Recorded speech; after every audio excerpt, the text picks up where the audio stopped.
चलिए बात कर लेते हैं मौत की मैक्रोनी की। वो मैक्रोनी जो आजकल की लाइफस्टाइल में बड़े हो या फिर छोटे बच्चे सभी को पसंद है, या फिर यूं कहें कि वो मैक्रोनी जो स्वाद के नाम पर जिंदगी पर मौत का फुल स्टॉप लगा रही है। आज के वक्त में लोगों को नूडल्स, मैक्रोनी और मोमोज जैसे आइटम खासे पसंद आते हैं। लेकिन अगर आपको भी नूडल्स, मैक्रोनी या फिर मोमोज पसंद है तो सावधान हो जाइए, क्योंकि ये तमाम आइटम आपको मौत की तरफ ढकेल रहे हैं। अगर आपको मैक्रोनी पसंद है और आप नूडल्स खाए बिना नहीं रह पाते हैं, और अगर रोड किनारे ओवन में स्टीम हो रहे नरम नरम मोमोज को देखकर आप खुद नहीं रोक पाते हैं खुद को, तो ये खबर आपके लिए जरूरी है। लेकिन पहले आप ये समझिए कि आइटम बनते कैसे हैं, ये बताते हैं और उसके बाद आपको बताएंगे कि आखिर आज ये चर्चा यहाँ क्यों हो रही है। नूडल्स, मैक्रोनी, मोमोज सभी मैदे से बनते हैं। मैदा गेहूं के आटे का सबसे प्रोसेस्ड रूप होता है। मैदा बनाने की प्रक्रिया में 97% पोषक तत्व मर जाते हैं। मैदा बनाने में ब्लीच, अन्य केमिकल का इस्तेमाल होता है और कई बार मैदे से बने आइटम खाने पर वो आंत से चिपक जाते हैं। अब आप समझ गए होंगे कि मैदा हमारे शरीर के लिए कितना नुकसानदायक है, लेकिन आप नहीं जानते कि मैदे से बने नूडल्स, मैक्रोनी और मोमोज मैदे से कहीं ज्यादा हानिकारक हैं। और अब देखिए कि मैक्रोनी बनती कैसे है। मैक्रोनी में पीली डाई का इस्तेमाल होता है। पीली डाई से माइग्रेन की समस्या हो सकती है। नींद न आने से की शिकायत भी आपको हो सकती है। डाई बनाने के लिए पेट्रोलियम जेली का इस्तेमाल किया जाता है। इससे व्यक्ति को कैंसर तक हो सकता है। हम आपको मैक्रोनी या फिर नूडल्स जैसे आइटम में से थोड़ी दूरी बनाने के लिए क्यों कह रहे हैं, अब ये आपको बता दें। इसका जवाब है कानपुर की उस खबर से जुड़ा हुआ। दरअसल कानपुर में मैक्रोनी खाने के बाद 2 भाइयों की तबीयत बिगड़ गई और इलाज के दौरान एक युवक की मौत हो गई। ये रिपोर्ट देखिए और फिर बताएंगे कि मैक्रोनी या फिर नूडल्स और मोमोज कैसे मौत बांट रहे हैं। मौत की मैक्रोनी ने ले ली जान।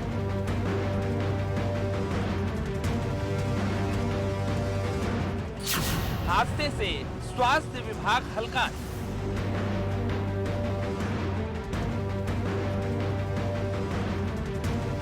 एक भाई की मौत, एक का इलाज जारी।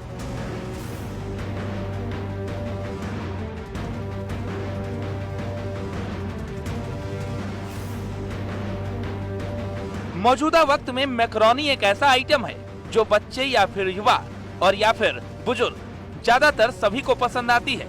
लेकिन यही मैक्रोनी कानपुर के 2 भाइयों के लिए अभिशाप बन गई।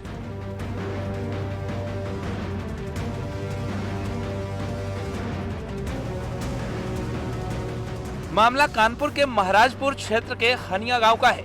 बताया जा रहा है कि दोनों भाइयों ने खेत में मैक्रोनी खाई थी। इसी के बाद उनकी हालत बिगड़ गई। आनन फानन में दोनों को हॉस्पिटल लाया गया। इस बीच एक भाई ने दम तोड़ दिया। जिस हालत में आए थे, एक तो ब्रॉड डेड लाया गया, जिसमें अस्पताल में पहुंचा था तब तक वो मृत्यु हो चुकी थी। दूसरे भाई को मेडिसिन में भर्ती करके उसका इलाज किया जा रहा है और ये देखा जा रहा है कि उसमें किस तरह की इसकी मृत्यु हुई वो हुई है, जिससे किस तरह की पॉइजनिंग है। उसके लिए हम लोगों ने अभी एक डॉक्टर की टीम उसका इलाज कर रही है। तो अब सवाल कई है, मैक्रोनी खाने के बाद तबीयत क्यों बिगड़ी? फूड पॉइजनिंग मैक्रोनी खाने से हुई या फिर एक भाई की मौत और दूसरे की हालत बिगड़ने की वजह कुछ और है? ये सवाल इसलिए क्योंकि दोनों भाई पहले भी खेत में खाना बनाते थे, वही खाते थे। मैक्रोनी गांव की एक दुकान से खरीद कर लाए थे, फिर उसे खेत में बनाया और वहीं पर खाया और इसी के बाद तबीयत बिगड़ गई।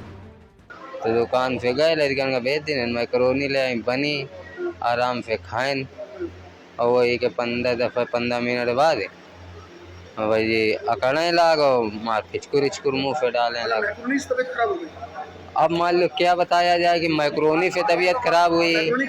फिलहाल दूसरे भाई का अस्पताल में इलाज जारी है और इस सवाल के जवाब की तलाश भी कि आखिर एक भाई की मौत कैसे हुई। नेचुरली कोई ऐसी चीज़ से पॉइजनिंग हुई जो ब्रेन को इफेक्ट किया है, तो अब ये हम लोग ये जांच करने से पता चलेगा कि ये पॉइजनिंग किसी और अन्य केमिकल से नहीं है, क्योंकि जैसे उस हिस्ट्री दे रहा है कि खेत में बनाया था, तो हम लोग को ये भी देखना पड़ेगा कोई जो खेत में डालने वाले पदार्थ जो होते हैं वो उसमें मिल तो नहीं गया किसी वजह से।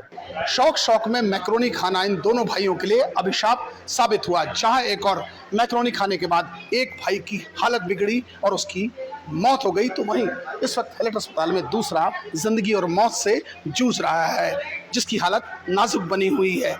अब देखना ये होगा कि इस प्रकरण को संबंधित विभाग के अधिकारी कितनी गंभीरता से लेते हैं और ऐसे लोगों के खिलाफ क्या कार्रवाई करते हैं जो मिलावटी सामान बाजार में बेच रहे हैं। वीडियो जर्नलिस्ट आशीष पांडे के साथ अमित गंजू, न्यूज़ 18 कानपुर।